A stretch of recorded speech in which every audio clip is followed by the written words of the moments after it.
لا يسرق السوء إلا الله. بسم الله ما شاء الله، ما كان من نعمة فمن الله. بسم الله ما شاء الله، لا حول ولا قوة إلا بالله العلي العظيم.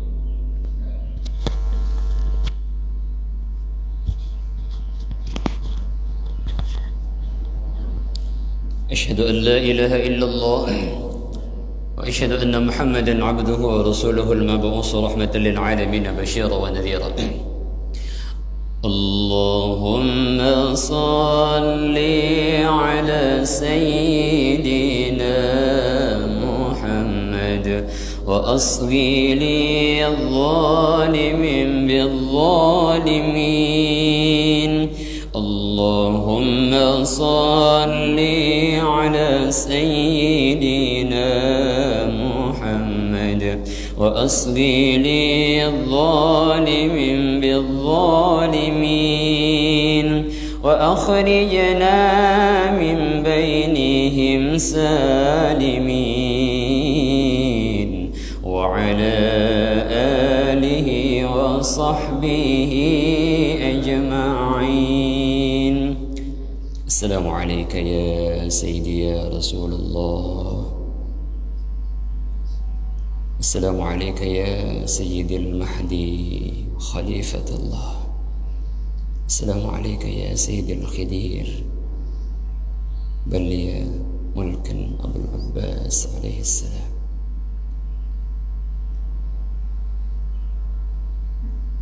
Para alim ulama, ahbabuna al-kiram, para tokoh masyarakat, tokoh agama, wabil khusus ayahanda bunda seluruh jamaah Masjid Al-Jamal. Insyaallah kita selalu di dalam bimbingan Allah, hidayah Allah, petunjuknya, taufiknya, sampai ketika kita saatnya kembali kepada Allah, insyaallah dalam keadaan husnul khatimah.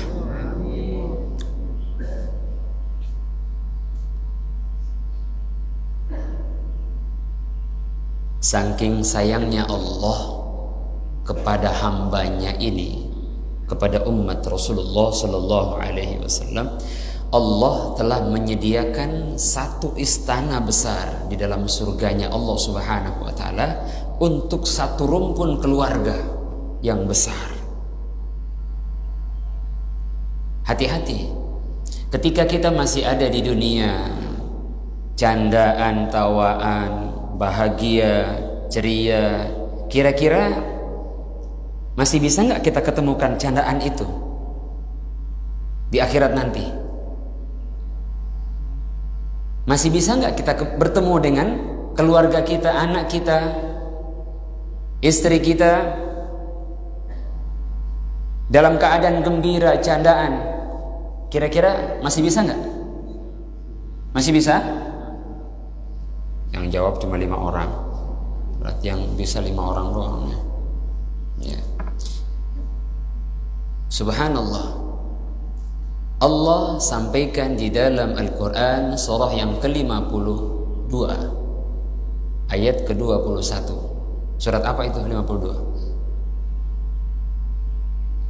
Coba dibuka ya. 52 surat apa? Ntar dibuka ya. A'udzu billahi minasy syaithanir rajim.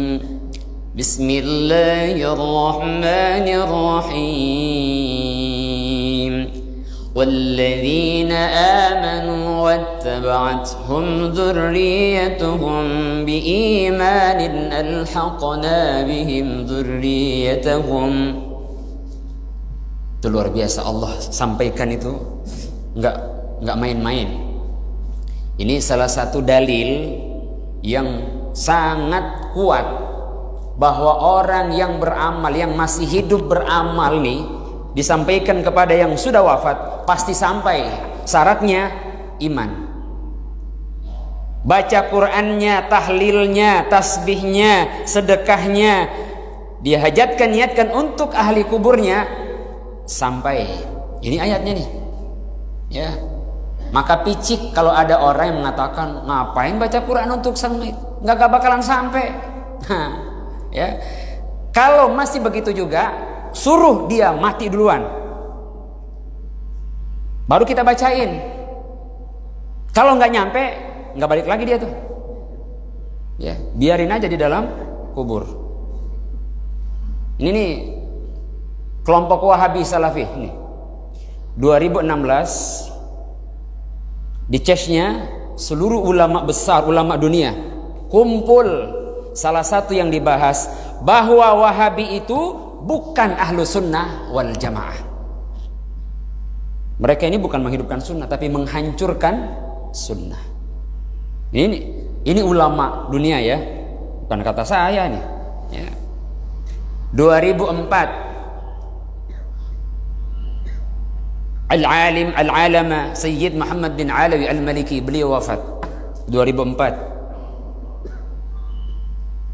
Ini bahlulnya orang Wahabi ini suka mindah-mindahin kuburan wali-wali Allah nih. Dilalahnya setahun kemudian digali kuburan beliau. Apa yang terjadi? Jasad beliau tidak tersentuh oleh tanah dalam keadaan berzikir kepada Allah Subhanahu wa taala. Ini Wahabi sebagian tobat, sebagian lagi kufur. Nah, ini padahal udah di depan mata itu. Ya. Bahkan kitab yang monumental yang dikarang oleh beliau adalah khadimul ilm fi haramain, penjaga ilmu di dua kota besar, Mekah dan Madinah. Ini kalau berhujjah, berdebat sama orang Wahabi, bahasa Sundanya, apa bahasa sini, mental semua tuh Wahabi, nggak bisa ngalahin dia. Apa bahasa ini? Mantul? Bahasa Indonesia itu mantul itu, bukan bahasa Kalimantan, bukan bahasa Kota Bang, mantul. Mantap betul, itu mantul tuh. Ya. Subhanallah. Ya. Punya kitab. Itu disesat-sesatin sama orang Wahabi tuh. Masya Allah. Ya. Disesat-sesatin kitab beliau. Oh, dilabrak semuanya. Kagak bisa ngapa-ngapain. Alhamdulillah, kita semua dibawa, diarahkan, dididik, dibimbing oleh ulama-ulama kita yang luar biasa. Mereka semua dalam satu, ahlu sunnah wal jamaah. Ketika ada orang bertanya, gimana sih ciri-cirinya ahlu sunnah wal jamaah? Nah, yang pertama, dia berakidah Asy'ari. Ahlu sunnah wal jamaah tuh Maturidi. Ya. Fikihnya 4 mazhab ini, fi madzhabihil arba', Hanafi, Maliki, Syafi'i, Hambali. Yang ketiga, dia bertasawuf. Kalau ada orang mengatakan saya Ahlussunnah wal Jamaah tapi tidak bertasawuf, apa namanya? Dusta, bohong. Ya, bohong. Itu cirinya tuh. Saya Ahlussunnah wal Jamaah ketika bicara tasawuf, karena ini kan pondasi agama tuh 4 sebenarnya. Yang pertama Islam, yang kedua iman, yang ketiga ihsan, yang keempat as-sa'ah, hari akhir. Nah, kalau hari ini banyak orang yang hebat Islamnya secara zahir, ilmu secara zahir, hebat imannya, tapi hati-hati, bisa melogikakan agama tuh yang berkenaan dengan ketuhanan, tauhid. Ada orang yang tidak punya ilmu ihsan. Apa itu ilmu ihsan? Ini ilmu hati, qalbu. Ya. Kita nih syahadat, nggak tahu nih. Kita bisa mengukur diri kita. Syahadat kita syahadat mana nih? Syahadat lisan, asyhadu an la ilaha illallah wa asyhadu anna Muhammadur Rasulullah. Syahadat jiwa apa? Nah, ini nih kita, masya Allah. Ternyata kita nih harus semakin belajar, semakin banyak bertanya, dekat dengan ulama-ulama kita yang mengajak kita nih semakin dekat kepada Allah. Semakin lembut hati ini, pikiran kita semakin Allah. Berpikir bagaimana mendapatkan ridha Allah. Syahadat jiwa nih, raditu billahi rabba, itu syahadat jiwa tuh. Ya. Di dalam bab ilmu ihsan, raditu billahi rabba. Coba kalau kita maknati benar-benar, raditu billahi rabba, raditu billahi rabba. Ya Allah, seluruhnya aku serahkan, aku pasrahkan semuanya atas kehendak-Mu. Raditu billahi rabba. Terus syahadat qalbu kita. Ada syahadat lisan, jiwa, qalbu. Apa syahadat qalbu kita? Lafzul jalala. Hu Allah. Hu Allah. Hu Allah. Coba hujamkan lafzul jalala Allah itu ke dalam qalbu kita. Untuk mengajarkan kita 1 kali 24 jam kita bernapas 24.000 kali.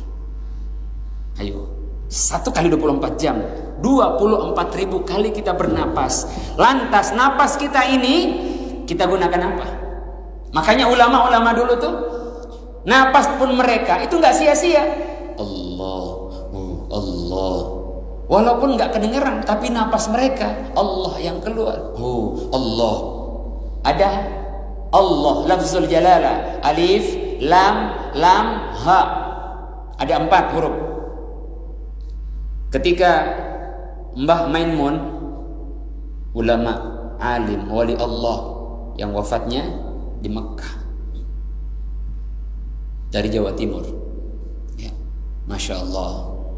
Ini salah seorang guru besarnya, Gus Bahauddin. Gus Bahauddin ini Masya Allah, kecerdasannya bukan melalui sekolah, nggak ada sekolah umumnya dia, tapi luar biasa, kalah tuh, ya, kiai-kiai selevel yang keluaran dari Timur Tengah. Allahu Akbar. Mbah Maimun menjelaskan nih, lafaz Allah itu ada 4 huruf. Allah, alif, lam, ha. Nah, kalau kita ambil alifnya, tinggal apa tuh? Lillah. Kita ambil lamnya, tinggal. Kalau yang ikut ngaji Haji Afan ikut ngaji sama saya beberapa masjid udah tahu tuh, ya. Tinggal lahu. Kita ambil lagi lamnya, tinggal apa? Hu. Kemana itu hu-nya? Ayo. Dari mana itu hu? Itulah nama Allahu. Qul huwa Allah. Itu kata ganti ketiga, huwa itu nggak kelihatan mana bentuknya, mana nggak ada. Coba Allahu, Allah nggak akan bisa berubah. Coba kita tulis Tuhan, balik dia jadi apa? Hantu, bukan? Nah, ya, subhanallah. Maka usahakan nih, setiap helaan napas, tarikan napas kita, Allahu, minimal Allah, sampai ngigo kita di dalam tidur, itu yang kita sebutkan Allah. Ya, kita sebutkan Allah. Ini tengah malam ngigo, tidur di samping istrinya, Maimunah. Nah, istrinya bingung. Ayah mimpi manggil Maimunah. Nah, ini perempuan mana lagi ini Maimunah? Ya. Subhanallah. Allahu Akbar. Jamaah yang dimuliakan Allah Subhanahu wa taala. Saking sayangnya Allah telah sediakan 1 istana di dalam surganya Allah untuk 1 rumpun keluarga. Syaratnya iman. Yuk. والذين آمنوا واتبعتهم ذريتهم بإيمان ألحقنا بهم ذريتهم. Dan orang-orang yang beriman, wattaba'athum, saling mengikuti, zurriyatahum, dia ayahnya istrinya, lahir anaknya, cucunya saling mengikuti. Zurriyatahum biimanin, dengan keimanan. Apalagi kalau dalam keluarga itu ada penghafal Quran, itu begitu mulia, dia akan membawa keluarganya masuk ke dalam surga Allah Subhanahu wa taala.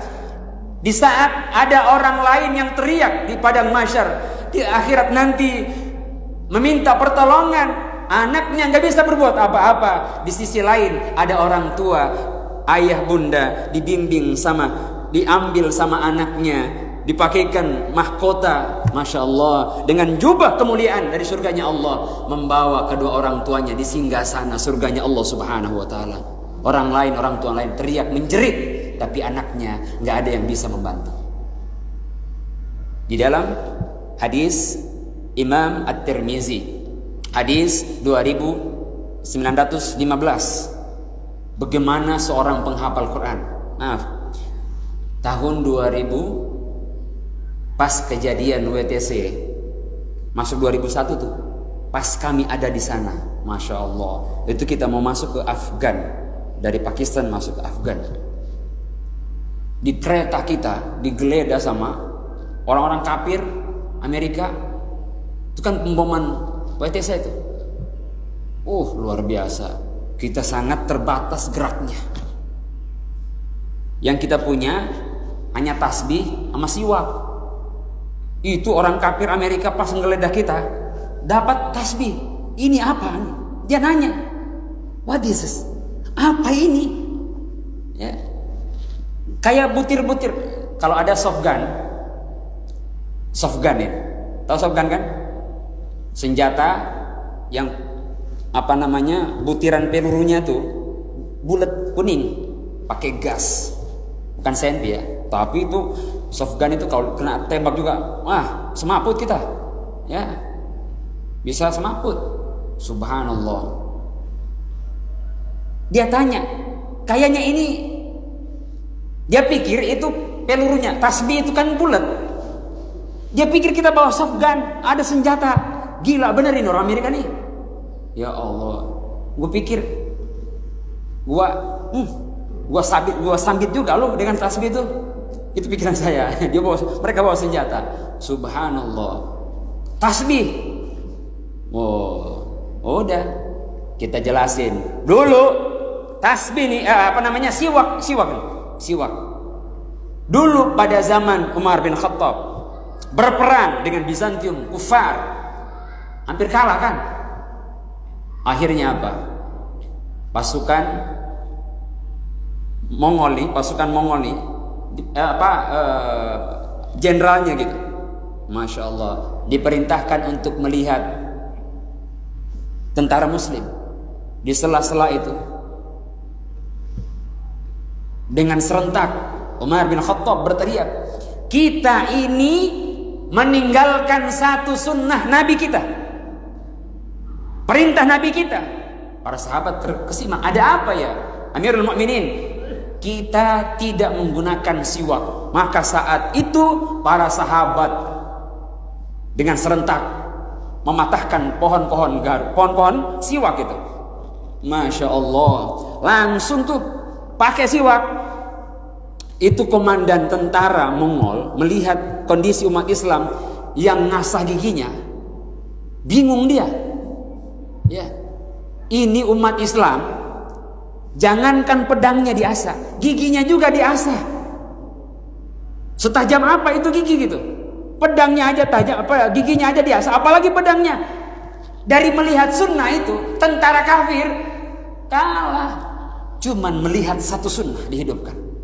Hari ini kita sudah berapa sunnah yang ditinggalkan? Allahu Akbar.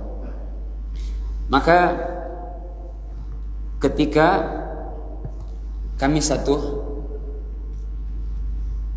daerah, masya Allah, ada satu kampung, satu rumah, kami datengin.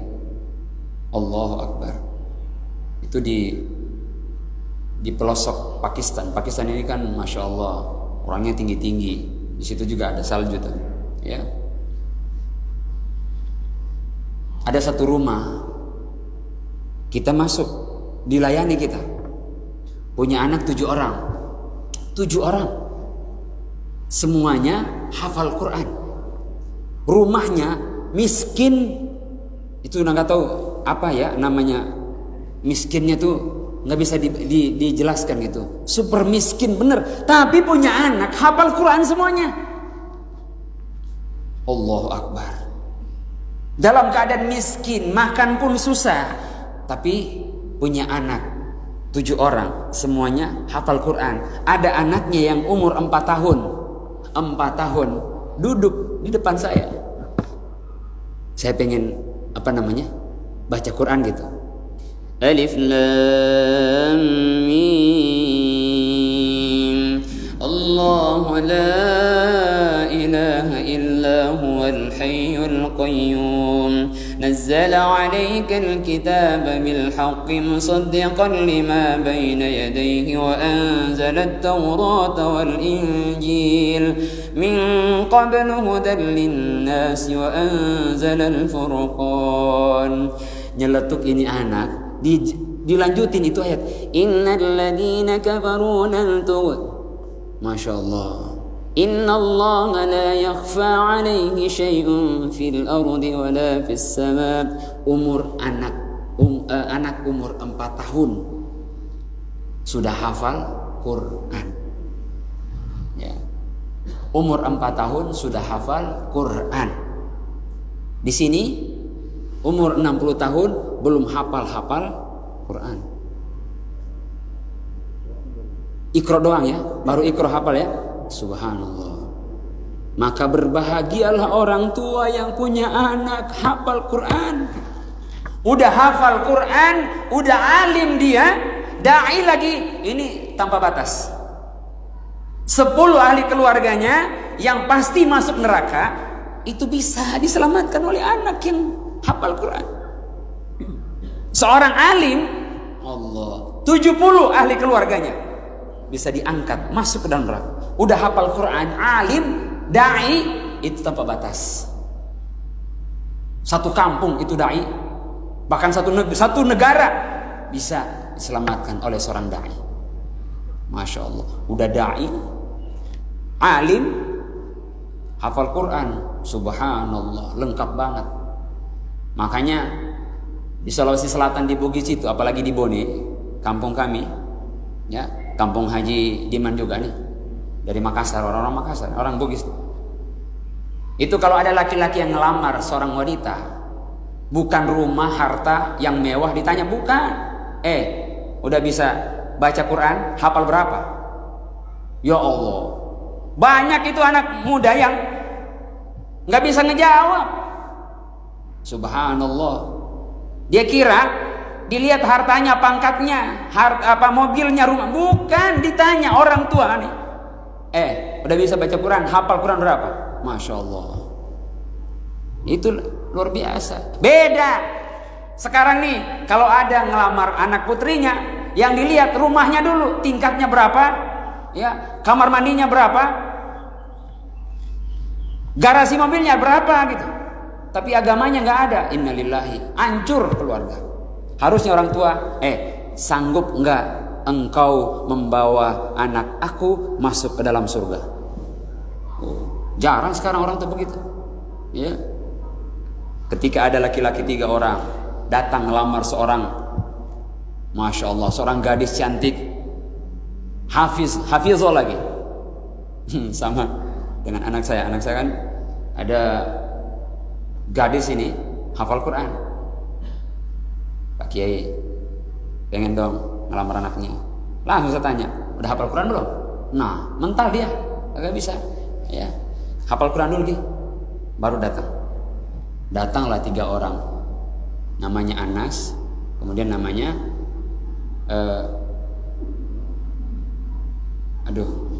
An-Nur namanya, ya.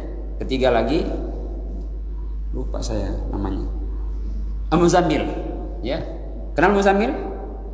Nah, masya Allah, udah dites sama sang ayah. Nama kamu siapa? Anas, Pak. Hafal surat Anas? Oh, hafal. Qul a'udzu birabbin, lancar dia. Ini kan tes nih, ya, sesuai dengan namanya. Tadi namanya Nur, hafal surat An-Nur. Bingung ini anak muda nih, ya Allah, panjang amat itu surat An-Nur itu. Ya, cuma dia baca Nurun ala nur. Cuma sampai di situ dia baca, karena sesuai dengan namanya. Nggak lolos dia. Yang satu lagi Muzammil. Nah, surat apa itu? Al-Muzammil. Masya Allah, ya, dibacalah itu.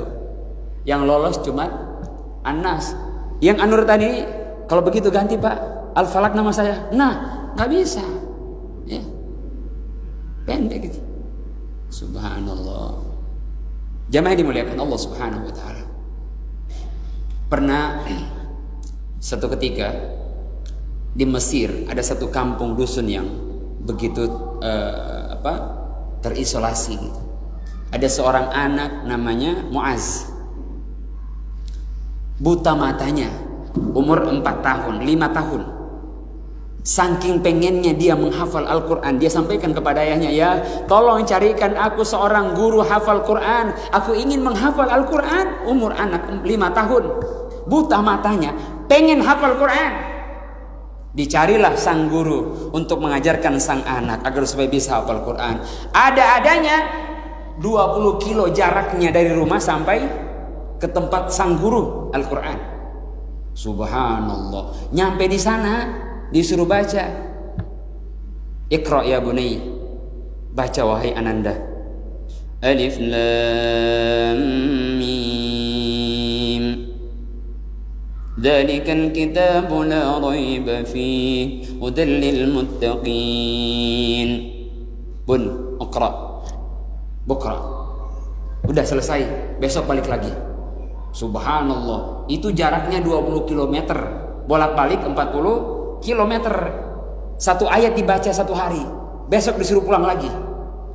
Kira-kira kalau orang jamaah Al-Jamal ini disuruh ngaji 30 kilo ke sono, mana tuh 30 kilo? Balik lagi 30 kilo. Kira-kira cuma satu ayat dibaca, suruh pulang lagi. Paling dia bilang, kurang ngajar ini guru nih. Jauh-jauh kita di sini cuma satu ayat yang di. Masya Allah. Dengan kesungguhannya Muaz tadi ini punya motor butut, ayahnya punya kreativitas, dibuatlah motor butut itu ada papan tulis di depan motor, ya, ditulis ayat itu. Karena Muaz nggak bisa baca, buta matanya, ayahnya yang bacain. Tidak ada waktu yang disia-siakan dalam perjalanan bolak-balik hanya untuk Al-Quran. Ayahnya baca itu Al-Quran, Muaznya dengar. Yang paling ajibnya, Muaznya hafal Quran, ayahnya nggak hafal. Subhanallah, cuma dengar. Murid saya pernah ada di Bone, umur 40 tahun, dia buta. Subhanallah, jalan dari pondok itu ke masjid itu jarak 200 meter. Dia sudah hafal banget, matanya buta, tapi karena ada Al-Quran, batinnya ini terang melihat jalan itu ke masjid bolak-balik 200 meter. Ya, saya ajarin hafal Quran. Subhanallah, 2 tahun selesai dia hafal dalam keadaan matanya tidak bisa melihat. Ketika hari ini kita ditanya, kapan mau baca Quran? Aduh, nggak ada kesempatan Pak Ustadz. Innalillahi, udah 50 tahun, 60 tahun, 70 tahun baca Qurannya aja sempoyongan. Kapan lagi mau baca Quran? Jangan hafal, baca saja susah gitu. Kapan mau baca Quran? Belum ada waktu Ustadz. Ya Allah, baca Quran belum ada waktu, tapi HP setiap hari statusnya diganti. La haula wala quwata illa billahil aliyyil azim. Akhirnya Muaz ini kedengaran oleh reporter dari Kuwait. Didatanginlah dia. Ditanya, apa yang menyebabkan engkau dalam keadaan buta seperti ini menghafal Al-Quran? Apa kata anak umur 4 tahun 5 tahun ini? Ketika nanti aku kembali kepada Allah di akhirat Allah belum bisa memandang amalanku, hafalan Qur'anku.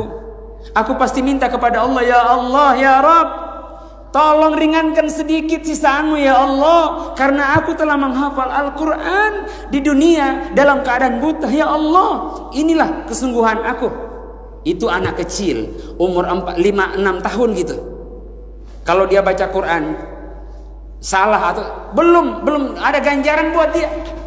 Masih malaikat ini, anak ini masih wali, belum ada dosanya, tapi dia sudah berpikir nanti ketika di akhirat aku bertemu dengan Allah, sedangkan Allah belum bisa memandang amalan aku. Aku minta kepada Allah, ya Allah, tolong ringankan sedikit siksaanmu untuk aku. Padahal nggak punya siksaan itu anak kecil, karena aku telah menghafal Al-Quran dalam keadaan mata aku buta. Perkaranya kita hari ini, apa yang akan kita bawa menghadap Allah Subhanahu wa Ta'ala?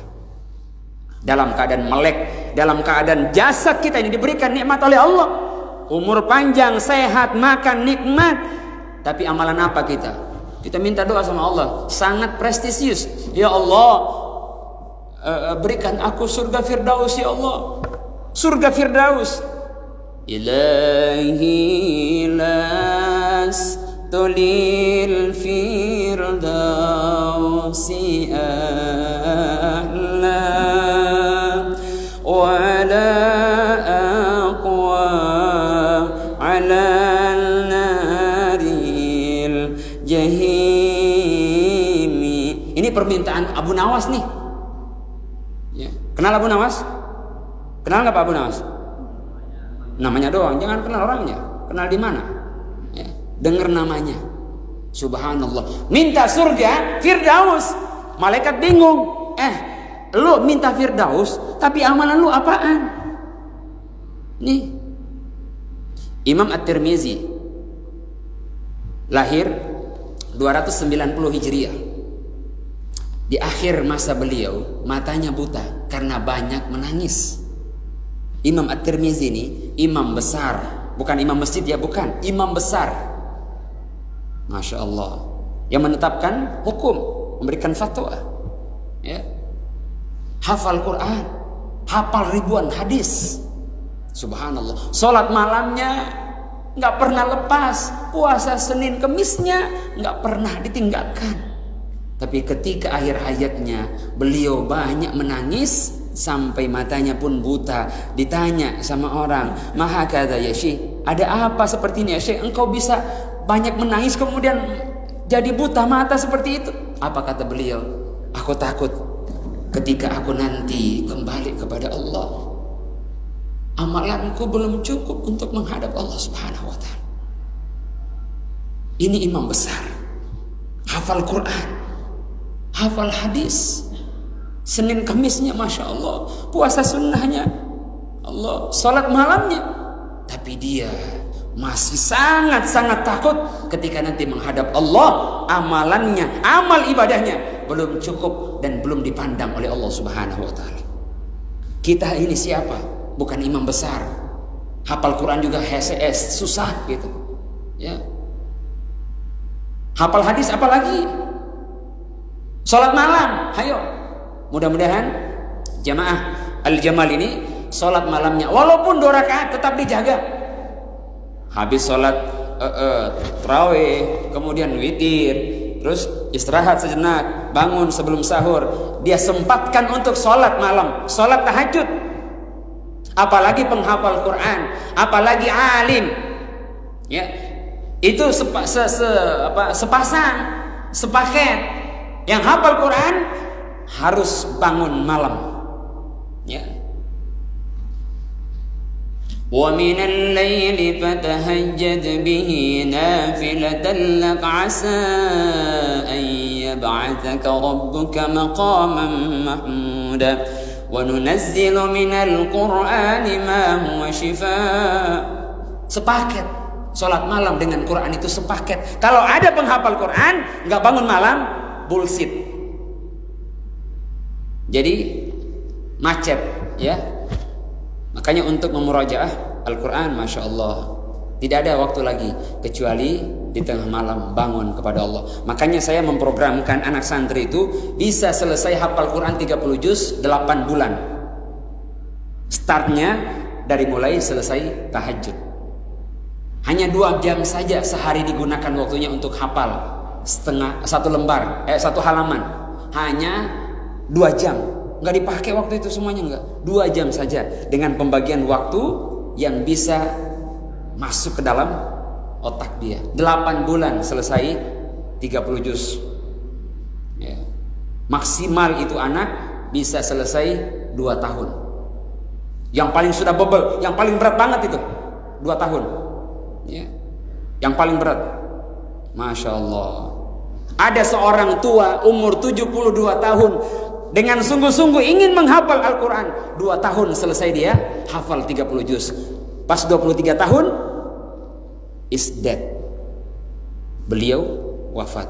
Masya Allah, indah banget hafal Quran. Setelah selesai hafal langsung dipanggil oleh Allah Subhanahu wa ta'ala. Allah Karim, luar biasa. Maka berbahagia ayah bunda, Masya Allah, punya anak yang hafal Quran, alim, dia pahami Al-Quran. Harta yang tidak akan pernah habis-habisnya, harta yang tidak bisa diukur dengan kekayaan dunia. Bahkan di akhirat kita akan diselamatkan oleh anak-anak kita yang penghafal Al-Quran. Subhanallah, kalau hari ini kita sudah tidak sanggup hafal Quran, keluarga kita kagak ada penghafal Quran, anak kita apalagi ambil di pondok pesantren, anak yang hafal Quran, biayai dia nggak seberapa sampai selesai 30 juz, maka pahalanya Al-Quran itu pun akan ngalir kepada kita. Itu sudah cara yang paling terakhir, ya, untuk menyelamatkan kita. Ya. Ambil mereka, bayar maksimal sampai 3 tahun itu, bayar mereka berapa? Sebulan hanya 300-400 untuk menyelamatkan kita nanti di akhirat di hadapan Allah Subhanahu wa taala. Pahalanya ngalir terus. Allah Karim. Begitulah Rasulullah sallallahu alaihi wasallam mengajarkan cucunya Hasan dan Husain. Kita ini sering umroh, bahkan berkali-kali umroh. Subhanallah. Pernah nggak kita hitung jarak mimbar Nabi dengan makam Nabi? Di antara makam dan mimbar Nabi itu namanya Raudhah. Berapa meter tuh? Hah? Kebanyakan Pak. 21 meter. Ya, kurangi 3. Kurangi 3. 21 meter. Kuburan Rasulullah, makam Rasulullah. Kemudian kita keluar Baqi. Ya, Masya Allah. Nah, Baqi kemudian ada jalan. Sebelah dulu tuh ada namanya Pasar Awali. Nabi itu setiap sore bawa cucunya jalan-jalan. Seorang penguasa 2 alam, presiden, tapi masih bisa membawa cucunya jalan, main sampai mendekati maghrib. Masya Allah, mendekati maghrib itu dibawa ke masjid anaknya, cucunya Hasan Husain. Makanya sering ada riwayat ketika Nabi sholat sujud, itu Hasan dan Husain berada di atas Nabi, punggung Nabi. Itu sholat berjamaah di masjid. Ya, makanya harus kita biasakan anak-anak kita dari kecil seperti ini untuk datang ke masjid, bawa dia. Ya. Waktu sholat kita arahkan dia. Biarkan mereka main di masjid. Kata Masya Allah Muhammad Al-Fatih, Sultan Muhammad Al-Fatih, yang telah dicanangkan oleh Rasulullah 1000 tahun sebelum lahirnya Al-Fatih. Apa kata Rasulullah? La tastabtahunna Konstantinia akan kalian hancurkan, diambil alih oleh orang Islam. Ternyata Muhammad Al-Fatih yang akan merebut Konstantinopel dengan tentara 250.000 dengan 3 syarat. 3 syarat bisa menghancurkan. Kata Muhammad Al-Fatih, kalau masjid sudah tidak ada lagi suara anak-anak, ya, maka tunggulah nanti tidak akan ada lagi hidayah di masjid itu. Bawa anak kita, arahkan anak kita Jangan datang ke masjid lagi sholat pada main, bukan. Arahkan anak kita. Ya, silakan mereka berkreasi di luar ibadah sholat. Di dalam masjid silakan. Bahkan ada beberapa masjid itu imamnya ngajak anak-anak kecil muter-muter di dalam masjid. Anak kecil semua di belakang nih. Untuk membiasakan anak-anak kita terpaut hatinya sesuai dengan hadis Rasulullah. Terpaut hatinya dengan masjid. Nanti salah satu naungan dari Allah Subhanahu wa taala nanti di yaumil qiyamah. Hari ini kita sudah sholat, sudah ngaji, tapi anak laki-laki kita hari ini di mana? Mereka nggak sholat, mereka nggak ngaji, nggak pernah kepikir sama kita. Masya Allah. Udah kita sekolahkan dia, kita kasih duit dia, kita kasih makan dia, segala macam dunia, tapi agama belum kita kasih kepada mereka. Maka hati-hatilah kita, wahai ayahanda bunda. Masya Allah, masih ada kesempatan diberikan oleh Allah Subhanahu wa ta'ala. Allahu Akbar. Dalam pengalaman perjalanan sudah 27 negara yang kami lalui. Luar biasa. Luar biasa ya. Terakhir pernah kami di Afrika itu Pak. Di Afrika. Somalia kan tempat lahirnya sahabat Nabi yang tukang azan. Siapa? Bilal bin Rabah. Subhanallah. Sepanjang itu semua masjid itu nggak ada imamnya yang bukan hafal Quran. Semuanya hafal Quran. Antara 17 tahun, 20 tahun. Paling tua 30 tahun. Subhanallah, luar biasa. Gak ada, bahkan satu rumah itu malu, setiap rumah itu malu kalau rumah itu gak ada penghafal Quran di dalamnya. Malu, aib besar. Beda kita di Indonesia nih, malu kalau di rumahnya gak ada sarjana, gak malu kalau di rumahnya gak ada penghafal Quran. Hari ini kita bangga sarjana anak kita S1, S2, S3, S4, S5, S apa lagi? Gak ada S5, S4 apa lagi? Sampai S3 doang. Profesor itu aja, itu pemberian, bukan dari edukasi pendidikan, bukan.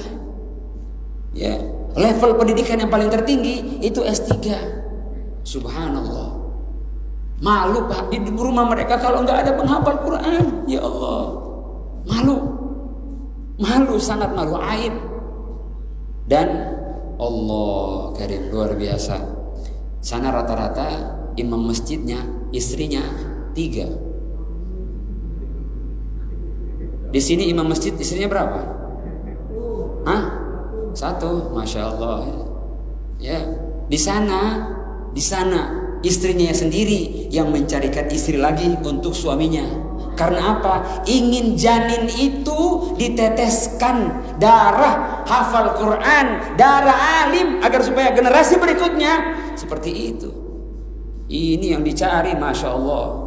Ya, artis ganteng, nggak punya agama, para gajul kemana-mana. Ya, pengen nikah sama anaknya. Lahir anaknya menjadi penghancur Islam, menjadi penentang Allah, menjadi penentang Nabi. Ya, Allah karim, la haula wala quwwata illa billahil azim. Maka bersyukur kita ayahanda bunda, seluruh jamaah Al-Jamal, masih ada kesempatan. Sampai hari ini kita subhanallah udah masuk Ramadan yang ke-13. 2 hari lagi udah balik jangkar kita nih. Ya, dan kita berharap kepada Allah,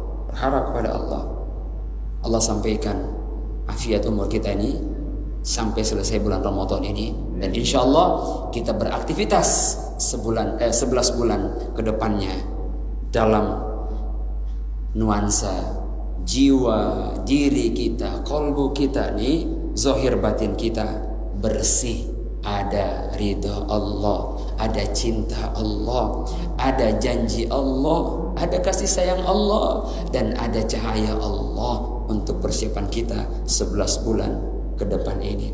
Terakhir, kalau jasad kita awet dan tidak busuk di dalam kubur, udah pernah belum saya sampaikan? Belum ya? Saya ijazahkan ini langsung dari Sayyid Muhammad bin Alawi Al-Maliki. Jasad beliau utuh di dalam kubur. Nah, ini langsung datang dari Rasulullah melalui beliau. Nah, ini saya sampaikan. Ini ilmu yang tidak didapatkan di perguruan tinggi. Bisa kita amalkan setiap selesai 5 waktu sholat. La ilaha illallah Muhammadur Rasulullah fi kulli lamhatin wa nafasin adada ma wasi'ahu ilmullah. La ilaha illallah Muhammadur Rasulullah في كل لمحة ونفس عدد ما وسعه علم الله. لا إله إلا الله محمد رسول الله في كل لمحة ونفس عدد ما وسعه علم الله. لا إله إلا الله محمد رسول الله في كل لمحة ونفس عدد ما وسعه علم الله. 4 kali aja baca setiap selesai sholat 5 waktu. Insya Allah akhir hayat kita, jasad kita tidak akan membusuk di dalam kubur, dalam tanah. Semoga Allah berikan keberkahan kepada kita semuanya. Dan Allah limpahkan karunia-Nya khususnya di Kota Bangun ini, dan pada khusus lagi di masjid seluruh jamaah Masjid Al-Jamal. Amin ya rabbal alamin. Itu saja yang bisa sampaikan dalam kajian kita, ya. Bertambah wawasan kita, bertambah ilmu kita bisa amalkan. Insyaallah benarnya datang dari Allah, kurangnya datang dari pribadi saya sendiri. Mohon ampun kepada Allah Subhanahu wa taala. Mohon maaf kepada ayahanda bunda seluruh jamaah apabila ada kata-kata yang terselip yang menggores luka di hati, tolong dimaafkan. Sempurnanya sallallahu ala Muhammad sallallahu alaihi wasallam sallallahu ala Muhammad sallallahu alaihi wasallam sallallahu ala Muhammad sallallahu alaihi wasallam sallallahu ala Muhammad sallallahu alaihi wasallam. Subhanallah bihamdihi, subhanaka Allahumma bihamdika, asyhadu an la ilaha illa anta astaghfiruka wa atubu ilaik. Assalamualaikum warahmatullahi wabarakatuh.